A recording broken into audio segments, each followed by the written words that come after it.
Hey, how many Heat fans in the house?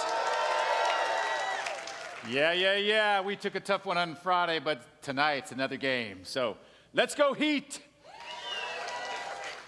So welcome to the Vineyard, everybody. So glad you're here today. Welcome to those of you joining us online.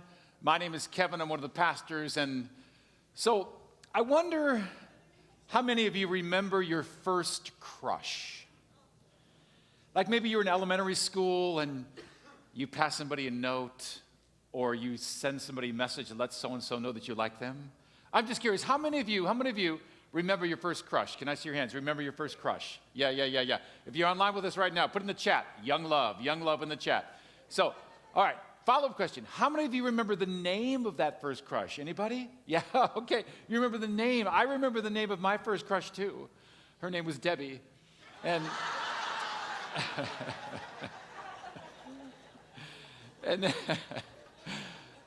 and then you got, right, so then you get to high school, right? And maybe you got a boyfriend or a girlfriend, or maybe you went to prom or homecoming, whatever, maybe post-high school, college, and maybe at some point in that period of time you fell in love.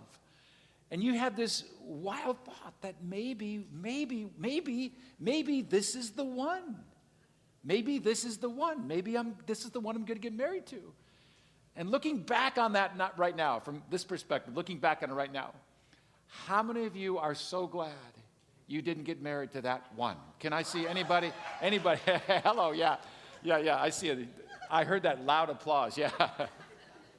This weekend, we're kicking off a brand new series called Love and Marriage. And I know what some of you are thinking right now. You're going, boy, did I pick the wrong weekend to come to church. Now listen, you did not pick the wrong weekend to come to church.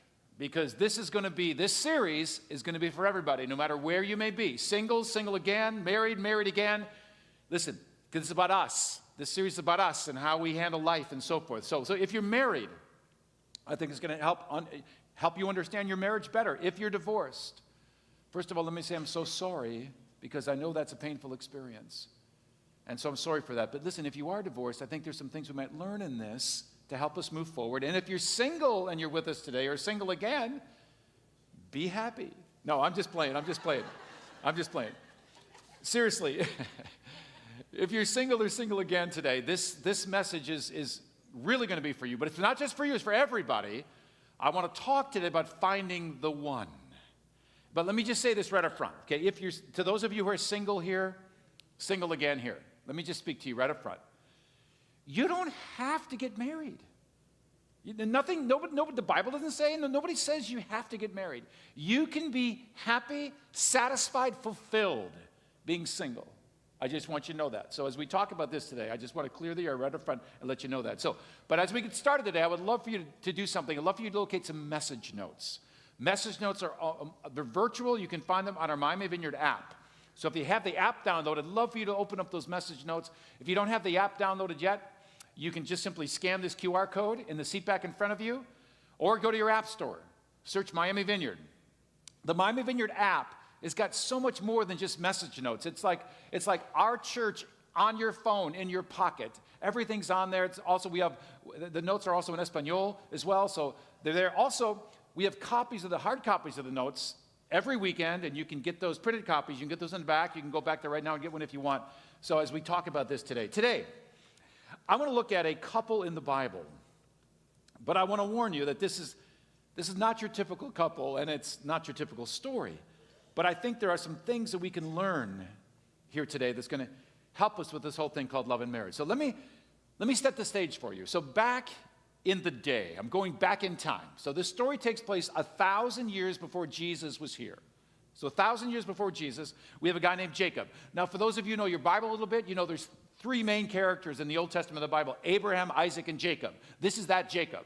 He is the grandfather of Abraham. And so one day, Jacob goes to a well, kind of a pop-up Starbucks back in the day. He wanted to get something to drink. And so while at this well, he sees this beautiful young woman. And he is like Twitter-pated. And he says, wow, this could be the one. And he finds out a little bit about this young woman, and he finds out that his uncle Laban's daughter, whose name is Rachel. Now, if you're doing your math in your head, this is Uncle Laban's daughter, which makes her his what? Cousin, yeah. But they were all originally from West Virginia, so it's all good. It's all good. I'm just having some fun. Listen. If you're watching from West Virginia, I apologize. I just want you to know. But okay. Back in the day, there weren't as many people living on planet Earth like there are now, and it was very normal back in that day to marry your cousin. Just want to clear the air. Very normal to marry your cousin. So he sees this young girl, and if he says to himself, if I can just marry this girl, she's going to bring meaning and satisfaction and fulfillment to my life. I mean, he's thinking she's the one. So let me give you a couple things about Jacob here, a little backstory on Jacob, because Jacob, like many of us, grew up in a dysfunctional home. We know this about Jacob from the story in the Bible. We know that Jacob never really had the love of his father. Jacob had an older brother whose name was Esau, and for whatever reason, his father, Isaac, loved Esau way more than he loved Jacob. And Jacob knew that. And for those of you here in the room or joining online right now that you've never had the love of a father, you know the emptiness that can be on the inside, never experiencing that kind of love. And so there's this longing on the inside. And then we also know this, that Jacob lost the love of his mother prematurely, that his mother did love him, and him and his mother were pretty tight. But for whatever, and I wish I had more time to tell you the whole story, but I don't have time to give all the details. But Jacob was forced to leave home early. He was forced to run away from home and go into hiding. So he didn't have the love of his father.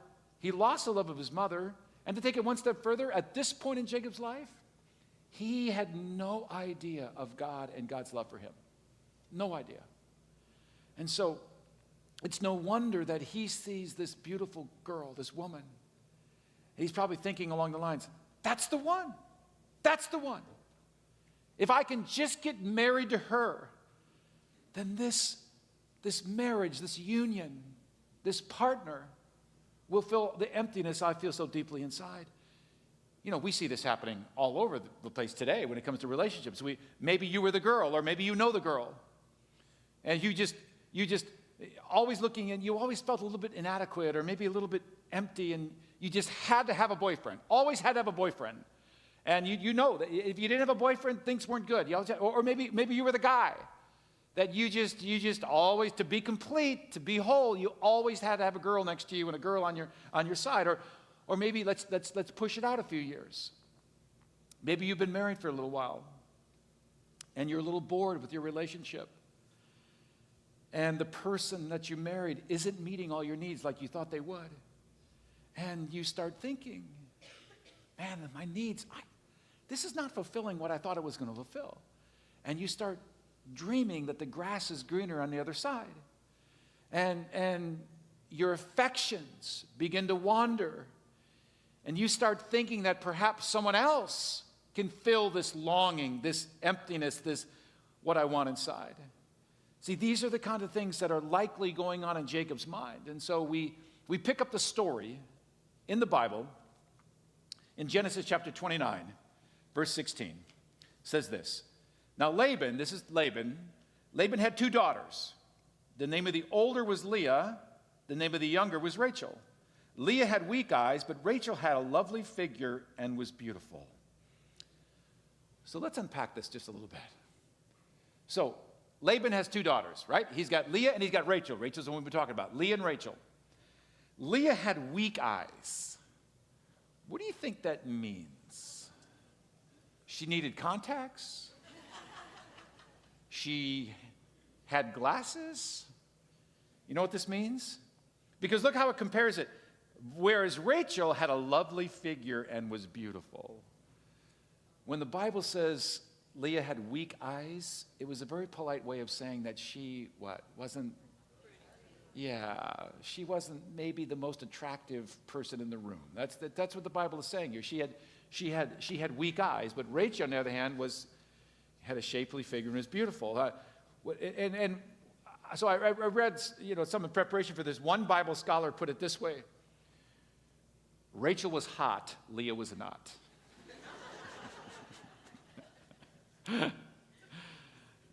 And Jacob was more attracted to Rachel. And so, now look, we all know that looks aren't everything. There's way more to a person than physical appearance. Way more.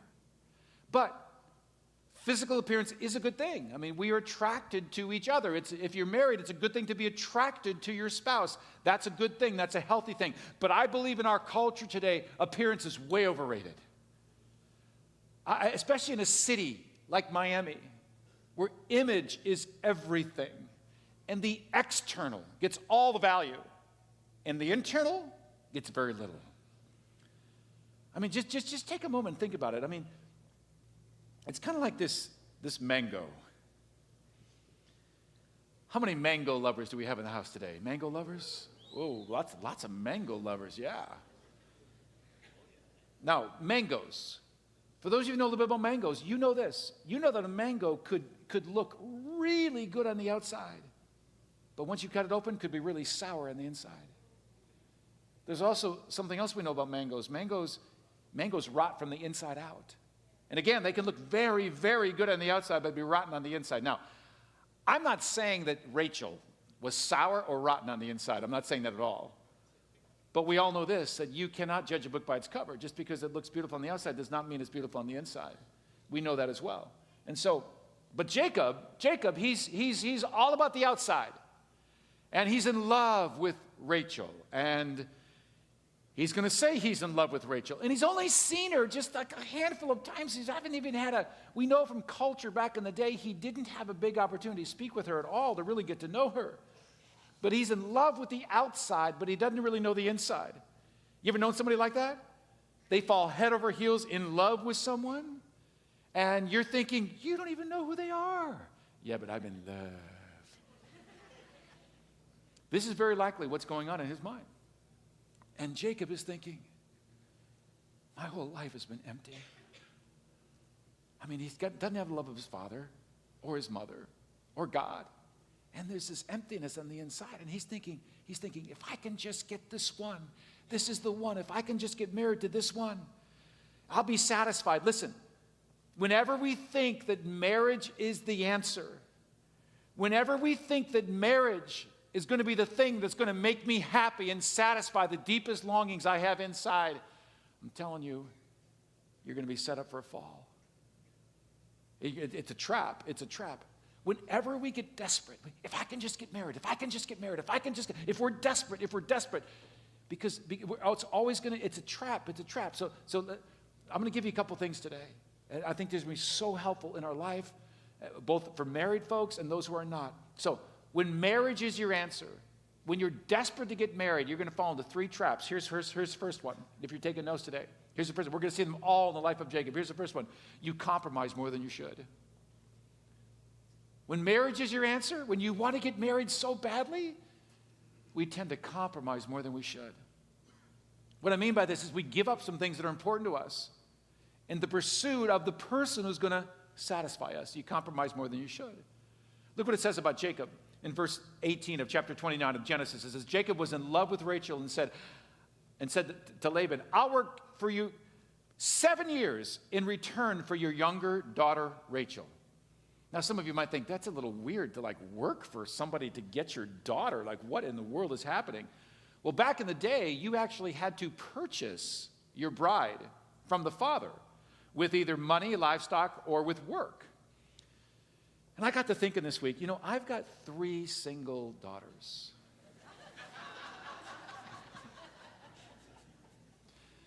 They're all very beautiful. Why don't we still have this rule in effect today? That's all I'm thinking. I could be a wealthy man if they had to purchase. But no, I got to pay for other weddings. I mean, how times have changed, but I digress. Okay, so Jacob. So he works for this girl for 7 years, but here's the deal. Do you realize how insane this is? Because that's almost 4 times the going rate back in that day. When you had to purchase your bride, you would work for 2 years. But he says, I'm going to work for you for 7 years. 3.5 times. What is going on? Is he a terrible negotiator? Perhaps. But I think he's giving up more than he should. And anytime we feel that a person or a marriage is the answer, we always give up more than we should. We see this happening all the time today. Maybe it's a woman who's dating some guy who's really just a jerk. He doesn't treat her very well, but she's thinking, if I can just get married. I mean, my biological clock is ticking. I'm almost 40. We've been going out now for a while. I already have so much invested in this. Listen, I know he doesn't treat me very well, but if I can get married, maybe I'll change him. And she compromises. Or it's the guy who's trying to impress the girl, and he goes deep into debt to buy all these nice things for himself, to put off this image that he's all this, when he's really not. He's just creating an image. And what is he doing? He's compromising more than he should. Or it's a person who says, I want to save my body till we're married. And then they meet someone who pushes them sexually, guy or gal. And they know what their boundaries are. But they're thinking, maybe if I give them my body, they'll give me their heart. And they compromise. Or in Jacob's case, I'll work 7 years. I know I only got to work 2, but I'm going to work 7. When marriage is the answer, we always compromise more than we should. That's the first one. When marriage is the answer. Let me give you a second trap. That's the first trap we fall into. Let me give you a second trap we fall into. When I got to get married, I just got to get married. Here's the second trap. Number 2, you tend to become very demanding. This is exactly what happened to Jacob. He worked for 7 years, which is amazing. And then he goes on to verse 21. Look what he says. And Jacob said to his uncle Laban, he said, look what he said, after 7 years, give me my wife. My time is completed and I want to make love to her. I'm just reading the Bible. So look what he said. Imagine, okay, guys, imagine with me for a moment that you go up to your future father-in-law and you're asking for her hand in marriage, your daughter's hand in marriage. And you look at him, your future father, óyeme. Dame. I mean, what in the world is happening? I mean, he says right here, he says, give me. Give me. I mean, that's just rude language. Give me. All right, buddy. Give me your daughter so I can have sex. That's what he's saying. I did my deal. Now, look, we don't, you know, there's a lot to the story we don't know. Okay, this is uncle, this is his nephew, he's working for her for 7 years.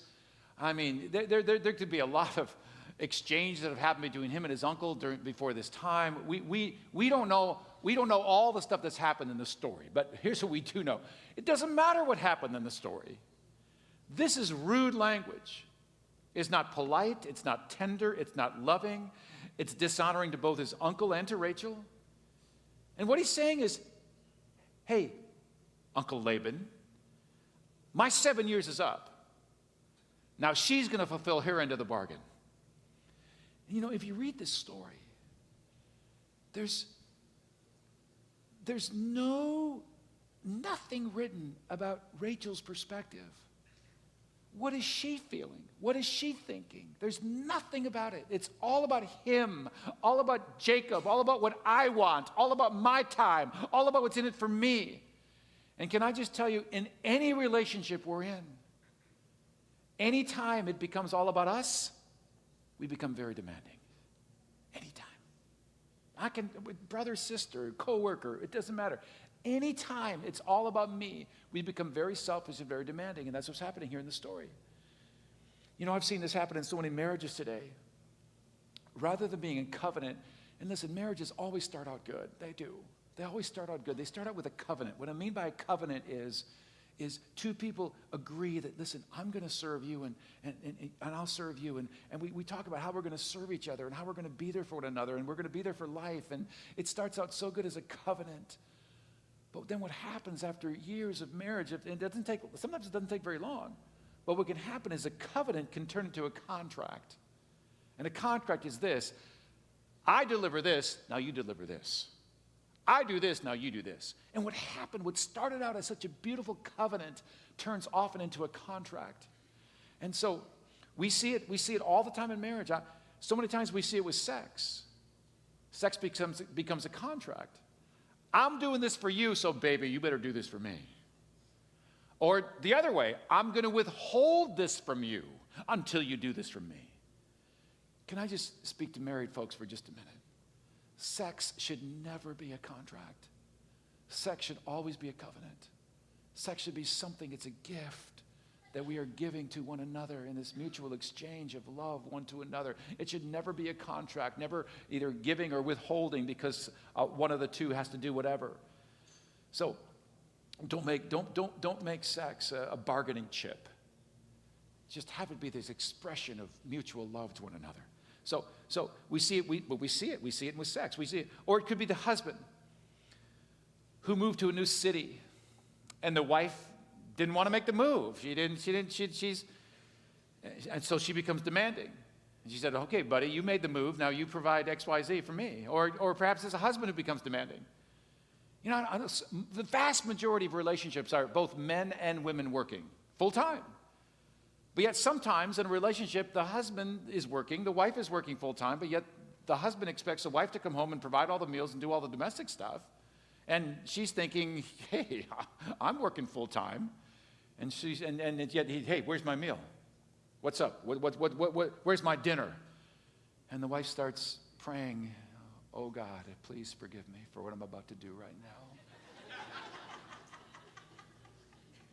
And she Googles how to poison arroz con pollo.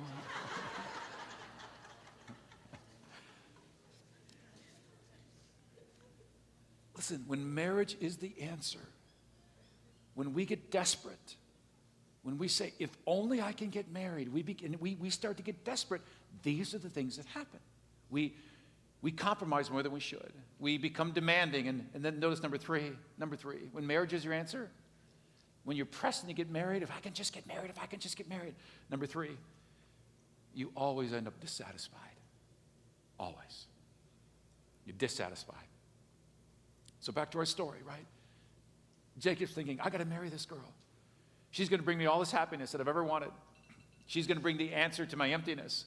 So he worked 7 years, and now there's this huge wedding. And back in the day, weddings lasted for a week, not just a day, a week. But here's Laban. Okay, remember Laban's got 2 daughters, right? Leah and Rachel. And custom back in that day, culture back in the day said, the older daughter has to get married before the younger daughter. But here's Leah. She's not married, and they're having this wedding ceremony for Rachel. And Laban says, I got a big problem. I got an older daughter. She has to get married before the younger. So he comes up with a plan. As I said, weddings back in the day lasted a long time, sometimes lasted an entire week. And let's just say that there was probably some alcohol involved. Now, let's just say there definitely was alcohol involved. They drank a lot of wine back in the day. And he's doing a little celebrating. And let's just say that after 7 days of this ceremony, before he got to be with his wife, they're partying for 7 days. Let's just say that Jacob was a little toasted. We know he's a little toasted. And Uncle Laban's looking at this thing going, I know exactly what I'm going to do. Jacob's wasted. It's at night. It's dark. And it's time for the bride to go to be with the husband. So Laban puts a veil over Leah, and he sends Leah into the tent instead of Rachel. And so we pick up the story in your outline. It says in verse 23, but when evening came, he took his daughter, Laban took his daughter Leah and brought her to Jacob. And Jacob made love to her. When morning came, there was Leah. So Jacob said to Laban, what is this you have done to me? I served you for Rachel, didn't I? Why have you deceived me? You see, here's the bottom line. Anytime we think marriage is the answer, anytime we think that a particular person is going to meet all my needs, we're always going to end up deceived. Always. Because marriage is not the answer. Another person is not the answer. There's only one answer, and his name is Jesus Christ. He's the only answer. Now, there's so much more to this story, and I wish I had more time to give you all the ins and outs of the story. It's a very involved story. But you can read about it in Genesis chapters 29 and 30, the first book of the Bible. Just read the story for yourself later today. But I just want to make one more observation about the story. Okay. What's missing from the story? If you're joining us online right now, just put in the chat if you think you know. What's missing from the story? Come on, somebody talk to me. What's missing? I heard love is missing. What else is missing? God. God is missing. This is a Bible story. It's in the Bible. There's no talk about God. There's no talk about faith. There's no talk about, well, maybe I should pray and see who God wants me to marry. There's nothing about this in the whole story. There's no spiritual connection whatsoever. Here they are searching for the one, but they're searching for the wrong one. I want you to notice this next fill-in on your outlines, because here's what we've been taught over and over and over again by our culture. Many of us have grown up with this. We've been taught this. Here it is. If you're taking notes. To really be fulfilled in life, you have to find the one. To really be fulfilled in life, you have to find the one.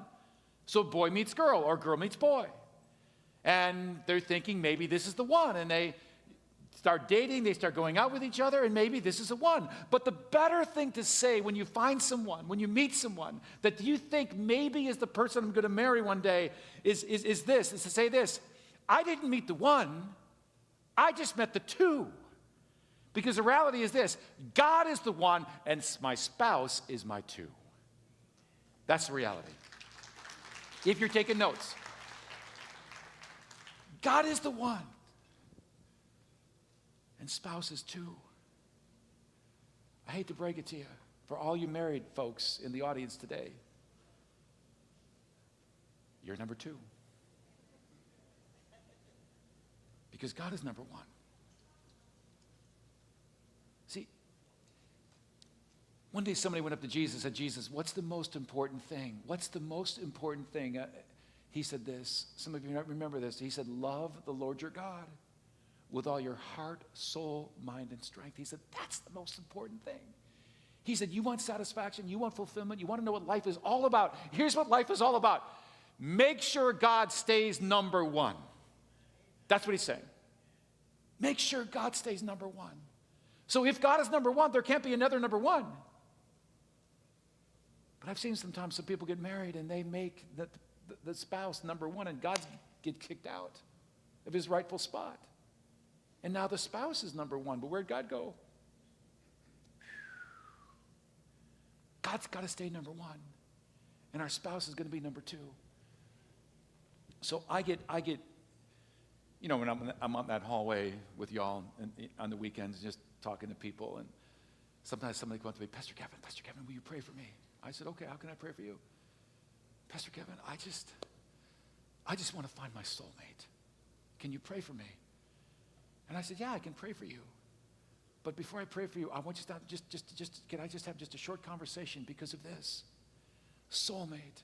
Everybody says, I want to find my soulmate. I'm just looking for my soulmate, my soulmate, my soulmate, my soulmate. And it sounds so romantic and sounds so wonderful and sounds so, you know, living happily ever after kind of thing. But here's a reality. No person is ever going to satisfy the deepest longings in your soul. Only a relationship with Jesus Christ can do that.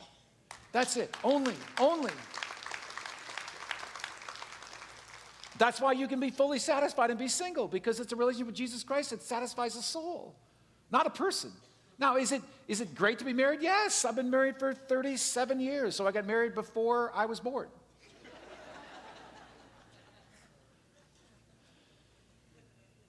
I love being married. But no person's going to satisfy the deepest longing of my soul, not even if you marry Pastor Kevin. Not even if you marry Pastor Debbie. No body is ever going to satisfy that. And so here's the deal. We get married and we think our spouse is going to satisfy that. And guess what that does? That puts completely unrealistic expectations on your spouse, because they're not supposed to satisfy something they can never satisfy. Because only God can satisfy this. And now you're expecting your spouse to satisfy these things that only God can satisfy, and you're disappointed with your spouse, but you're expecting something from them that they can never do. So we're now going, poof, poof, poof, poof. Light bulbs going on. Because your spouse can never be that. Listen, I'm sure your spouse is wonderful. And you may be madly in love, and you may think you found the one. But you didn't find the one, you found the two. Sorry, folks. This is the most unromantic message ever. You didn't find the one. You found the two, because there's only one, and his name is Jesus Christ. You found the two. I hope you found the two. So we got to stop looking for the one. Look for this one and start looking for the two. Now, let me tell you something that's going to be really fun that's going to be happening here in just a couple of weeks. So this is a 4-week series, right? You got to come to every week, okay? Join us every week. And if you're traveling, I know you might be traveling, you can catch us online all the time, no matter where you may be. Catch us online if you're traveling.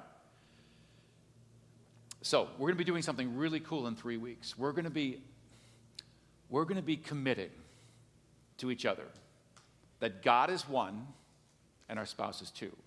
So in 3 weeks, at the end of June, the last weekend of June, which is going to be June 24 and 25, last weekend of June, June 24, 25, we're going to be having in this service, like right here in the service, we're going to be having a church-wide vow renewal.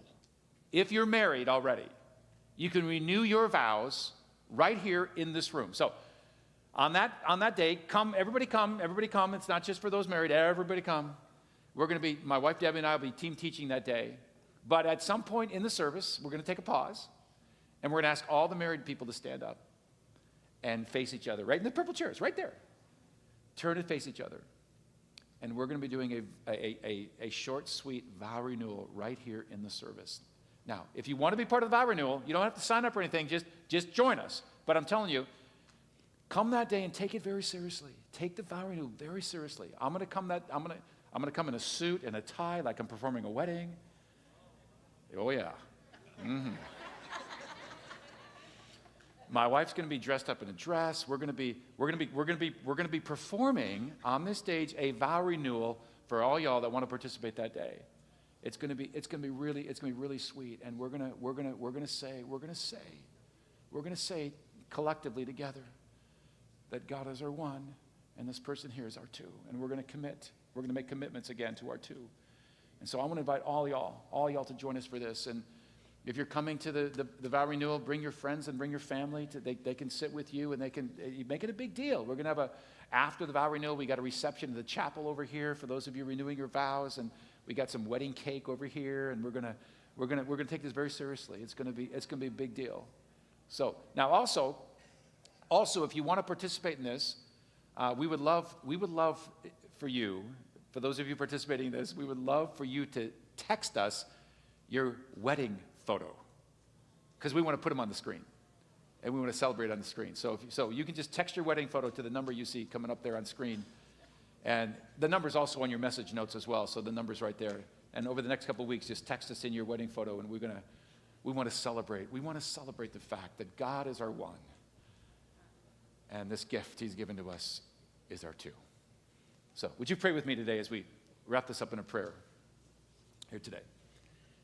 God, we thank you for your love.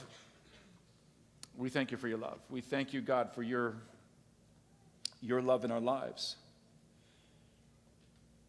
And even as your head, your bows, your eyes are closed, this marriage thing is huge. I mean, after making a decision for what we're going to do with Jesus, marriage is the next biggest decision we'll ever make. And studies say, even today in 2023, that the vast majority of us will be married one day. And God, we tell you today that you are our number one. No matter where we may be, single again, married again, God, you are number one. You're number one. We pledge, God, to you, our commitment to you again today, that you are our number one.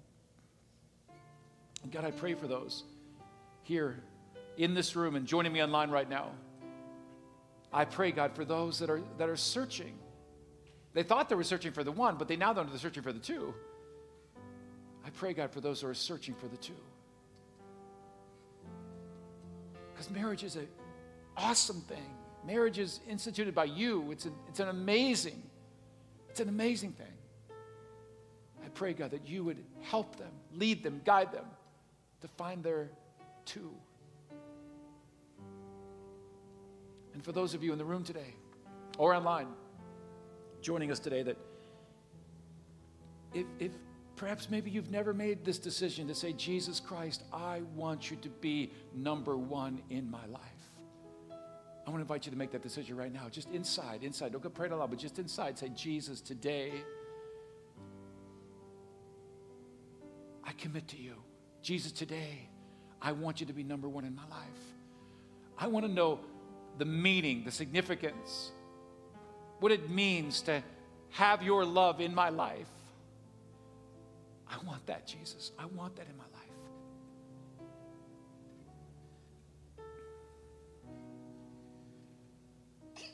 So, God, I thank you for what you're doing in our hearts and our lives today.